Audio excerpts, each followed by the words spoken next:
आज 47औं बौद्ध दर्शन अध्ययन भ्रमण कार्यक्रम सम्पन्न गरेर आउनुभएका लामा गुरुहरूलाई भेट गर्न पाउँदा खुसी लागेको छ।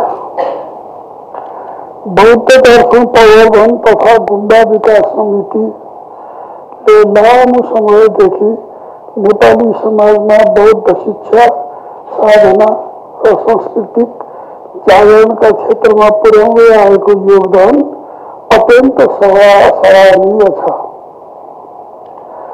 बौद्ध दर्शन प्रवर्धन तथा गुम्बा विकास समितिद्वारा आयोजित बौद्ध तीर्थस्थलहरूको भ्रमण कार्यक्रमले मुलुकमा दिगो शान्ति र विकासका लागि टेवा मिल्नेछ भन्ने कुरामा म विश्वस्त छु। यस यात्राबाट फर्कनुभएका लामा तथा अन्यहरूले देशका विभिन्न बौद्ध गन्तव्यहरूमा पुगेर केवल तीर्थयात्रा मात्र गर्नुभएको छैन, नेपाली समाजको आन्तरिक धार्मिक ऐक्यबद्धता र आत्मिक समृद्धिको सन्देश पनि बोकेर आउनुभएको छ भन्ने मैले विश्वास लिएको छु। बौद्ध धर्मले आत्मअनुशासन, करुणा, सहिष्णुता र अहिंसाको अमूल्य शिक्षा प्रदान गर्दै आएको छ। यसलाई हामी सबैले व्यवहारमा उतार्न सक्नुपर्छ।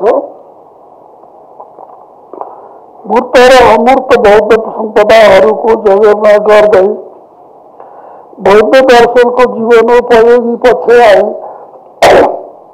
व्यवहारमा उतार्न सके मुलुकको हितार्थ उपयोगी मार्ग प्रशस्त हुँदै जानेछ, जसको लागि बौद्ध दर्शन प्रवर्धन तथा गुम्बा विकास समितिको आगामी दिनमा अझै प्रभावकारी भूमिका निर्वाह गर्नेछ भन्ने अपेक्षा गरेको छु। आज कदरपत्रद्वारा सम्मान गरिनुभएका लामा आनीहरू धर्म, संस्कृति र आध्यात्मका मार्गदर्शक हुनुहुन्छ। उहाँहरूको साधना, सेवा र समर्पणलाई सम्मान गर्नु भनेको हाम्रो मौलिक परम्पराको सम्मान गर्नु हो। यस्तो सम्मान कार्यक्रमले भावी पुस्तालाई पनि मार्गदर्शन र प्रेरणा दिन्छ।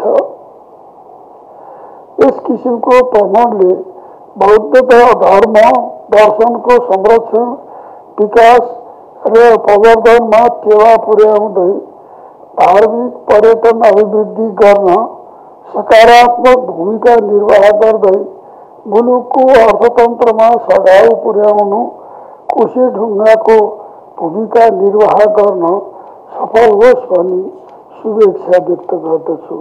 बुद्धं शरणं गच्छामि, धम्मं शरणं गच्छामि, संघं शरणं गच्छामि। जय नेपाल।